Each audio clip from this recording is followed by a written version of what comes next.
Hello guys. Mining ज्ञान में आप सभी का एक बार फिर से स्वागत है। तो आज के इस वीडियो में हम डिस्कस करने वाले हैं उड़ीसा पब्लिक सर्विस कमीशन के द्वारा जो वैकेंसी निकाली गई है माइनिंग ऑफिसर की, उसके बारे में हम डिस्कस करेंगे कि कितनी पोस्ट है, क्या क्वालिफिकेशन चाहिए, एग्जाम फी क्या है, मेथड ऑफ आपका सिलेक्शन किस प्रकार से होगा, एंड आपका क्या सिलेबस रहेगा, क्या क्या डॉक्यूमेंट्स लगेंगे फॉर्म फिलअप करने के लिए, और लास्ट डेट क्या है इसकी। तो वीडियो को अंत तक जरूर देखिए, हम हर एक डिटेल आपको यहाँ पर प्रोवाइड कराएंगे आज के इस वीडियो में। तो चलिए शुरू करते हैं बिना किसी देरी के। तो उड़ीसा पब्लिक सर्विस कमीशन ने फाइनली एक वैकेंसी निकाली है माइनिंग ऑफिसर ग्रुप ए में। ठीक है, तो इस वैकेंसी की जो ओपनिंग डेट है, रजिस्ट्रेशन लिंक जो है, तो ये ओपन हो जाएगा 1 जुलाई 2023 से 31 जुलाई 2023 तक लास्ट डेट है आपकी। वैकेंसी की अगर हम बात करें कि आखिर कितनी किस चीज में वैकेंसी है, तो जनरल कैटेगरी वालों के लिए टोटल 9 वैकेंसीज हैं। ठीक है, एसईबीसी मतलब कि आपका जो socially and economically backward class है, ठीक है, तो उनके लिए बोला है कि आपको 4 वैकेंसी है, इनके लिए टोटल 4 वैकेंसीज हैं। शेड्यूल कास्ट के लिए भी 4 वैकेंसीज हैं और शेड्यूल ट्राइब के लिए भी टोटल 6 वैकेंसीज है। तो टोटल इस प्रकार से 23 वैकेंसीज जो है तो निकाली गई है। अब इसमें से टोटल 23 पोस्ट में से एक पोस्ट जो है वो रिजर्व्ड है फिजिकली हैंडीकैप पर्संस के लिए, जिनका 40% से अधिक फिजिकली हैंडीकैप्ड हैं। ठीक है, तो ये बात का जरूर ध्यान रखें। अब अगर बात करें एज लिमिट की, तो एज लिमिट की बारे में बताता है यहाँ पे कि कैंडिडेट की जो एज होनी चाहिए कम से कम 21 साल होनी चाहिए और ज्यादा से ज्यादा उसकी एज जो है तो 38 साल होनी चाहिए। मतलब बेसिकली यहाँ पे बोलता है कौन सी लास्ट डेट तक, 1 मई 2023 तक आपकी एज 38 साल होनी चाहिए। ठीक है, अगर इससे अधिक है तो फिर आप रहने दीजिए, फॉर्म मत भरिए। तो यहाँ पे बोलता है कि आपकी आप मतलब पैदा कब हुए हो, आपकी बर्थ डेट कितने से कितने बीच में होनी चाहिए। 2 मई 1985 से लेके 1 मई 2002 के बीच में, 1 मई 2002 तक, है ना, 2 मई 1985 से लेके 1 मई 2002, इसके बीच में आपकी डेट ऑफ बर्थ है तो आप अप्लाई करिए, अदरवाइज रहने दीजिए।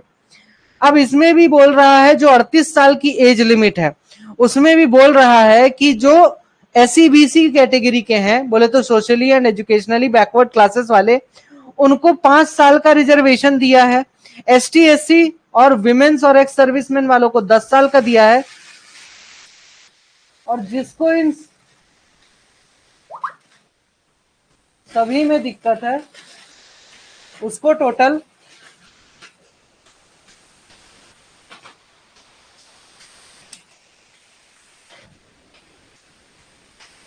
15 साल का दिया हुआ है, 15 साल का दिया हुआ है। ठीक है,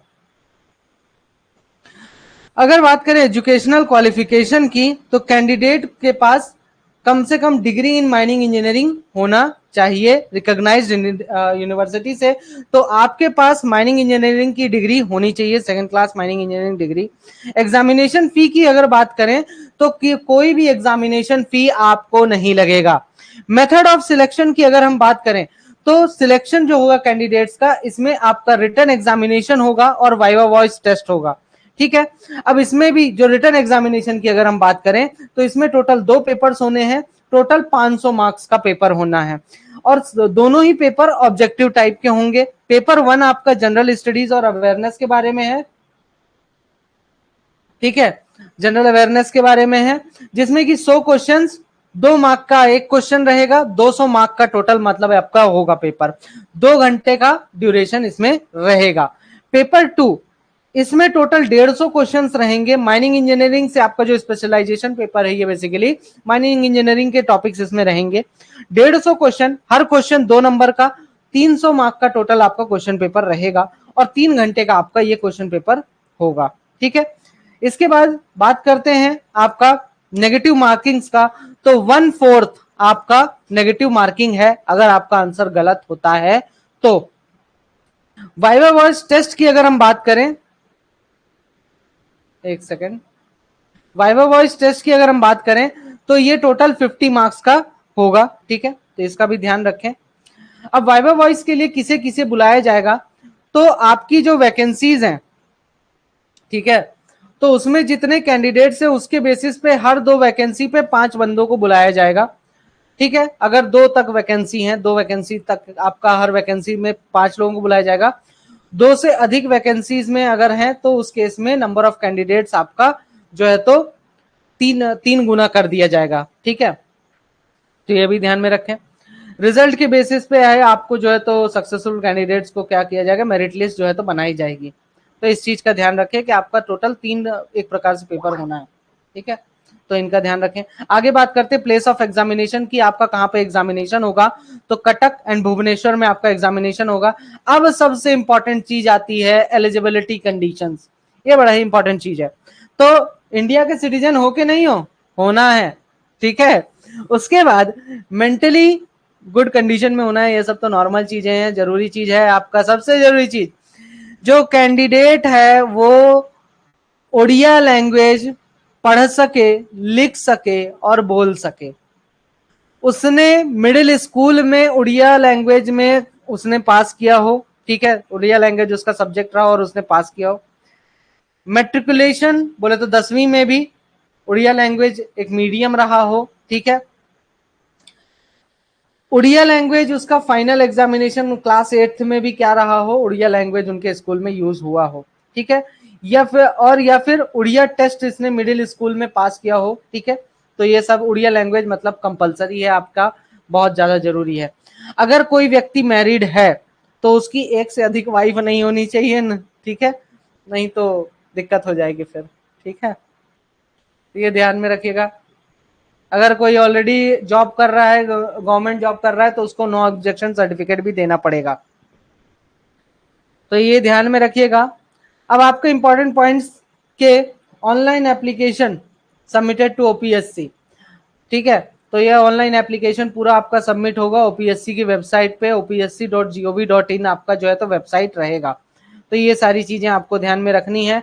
सर्टिफिकेट्स की अगर हम बात करें, कास्ट सर्टिफिकेट जो कि आपके लिए सबसे ज्यादा इंपॉर्टेंट है, कौन कौन से सर्टिफिकेट जरूरी है, तो आपका एचएससी या फिर उसके इक्विवेलेंट कोई भी सर्टिफिकेट आपका चलेगा, ठीक है। उसके बाद आपका माइनिंग इंजीनियरिंग में डिग्री होनी चाहिए रिकॉग्नाइज्ड यूनिवर्सिटी से, ये जरूरी है आपके लिए।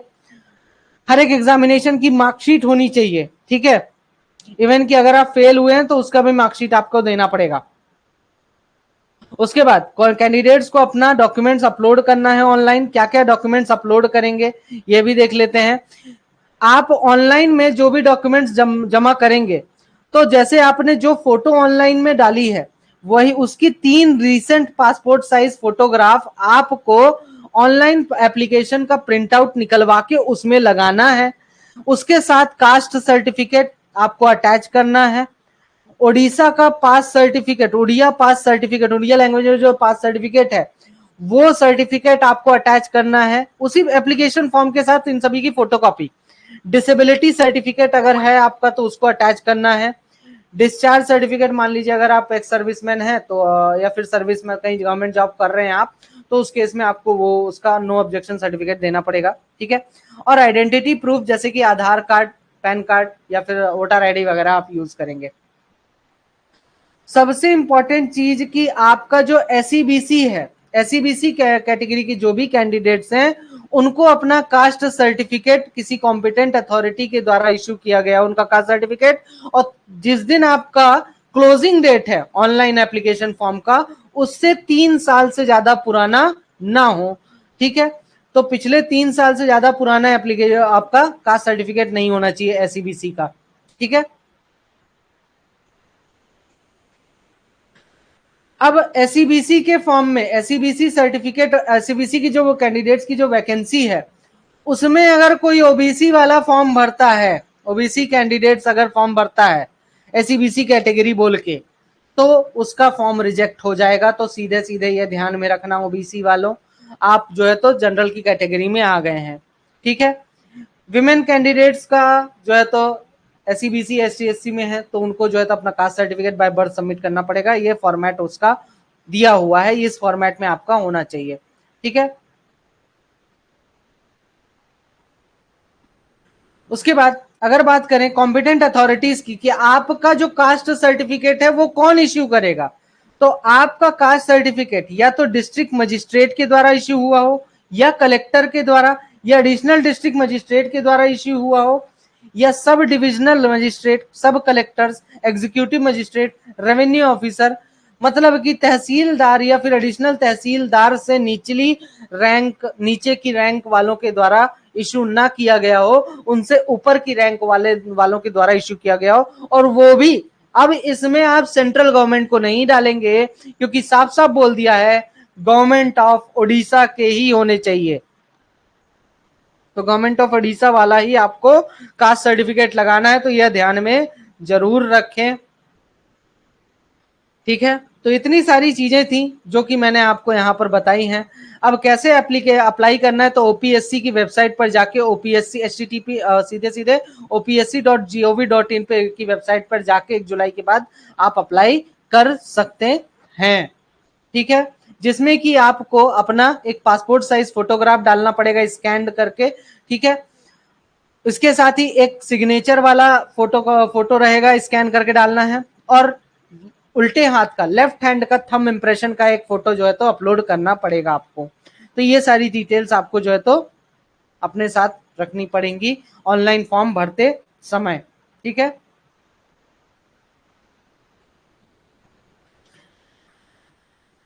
अब आपका जिस दिन भी एग्जामिनेशन हो जाता है उसके बाद अगर आपको कंप्लेंट करना है तो 7 दिन के भीतर, एग्जामिनेशन होने के 7 दिन के भीतर होने के बाद 7 दिन के भीतर आपको जो है तो अपना कंप्लेंट आप रजिस्टर कर सकते हैं। अगर आपको किसी प्रकार का सपोर्ट चाहिए तो उसके लिए आपको यहाँ पे कॉन्टैक्ट नंबर दिया हुआ है। सवेरे 10:30 बजे से लेके दोपहर 1:30 बजे तक, उसके बाद उनको नाश्ता करने दीजिए, खाना खाने दीजिए, उसके बाद दोपहर 2 बजे से लेके शाम को 5:30 बजे तक आप उड़ीसा गवर्नमेंट के वर्किंग डेज पर जो है तो कॉल करके अपना जो भी डाउट है तो उसे क्लियर कर सकते हैं। ठीक है, तो ये भी ध्यान में रखें, जरूरी है। तो आपका ओपनिंग डेट है 1 जुलाई 2023, आपका एंडिंग डेट है 31/7/2023। अब फाइनली आते हैं आपके सिलेबस क्या है, जो जब सबसे ज्यादा जरूरी है। तो जनरल अवेयरनेस एंड स्टडीज में आपका करंट अफेयर्स रहेगा, history and geography, general science, इसके साथ ही इकोनॉमिक्स। ठीक है, सभी का मार्किंग दिया हुआ है, कौन सा कितने मार्क्स का होगा और कितने क्वेश्चन होंगे। तो करंट अफेयर्स में नंबर ऑफ क्वेश्चन 25 होंगे, 50 मार्क का। हिस्ट्री एंड ज्योग्राफी में 40 क्वेश्चन 80 मार्क्स का। जनरल साइंस में 20 क्वेश्चन आपका 40 मार्क का। इकोनॉमिक्स में 15 क्वेश्चन 30 मार्क का। टोटल 100 क्वेश्चन 200 नंबर के, 2 घंटे का टाइम पीरियड। इसके बाद आते हैं माइनिंग ऑफिसर का, जो ये आपका माइनिंग इंजीनियरिंग सब्जेक्ट का है। तो इसमें आपका सिलेबस दिया हुआ है कि आपका सिलेबस क्या है। Geology, prospecting and exploration, mineralogy, petrology, stratigraphy, mine surveying, drilling and blasting in surface mining and underground mining, explosives and initiation system, rock mechanics, mineral processing, mine environment and ventilation. तो ये आपके इसके topics हैं। ठीक है, अब आपका ये जो करंट अफेयर्स वगैरह, हिस्ट्री और ज्योग्राफी और जनरल साइंस या इकोनॉमिक्स बोल रहा है, ये ग्रेजुएट स्टैंडर्ड का होगा, इसका ध्यान में रखें, मतलब थोड़ा सा यूपीपीएससी लेवल को टच करने वाला होगा।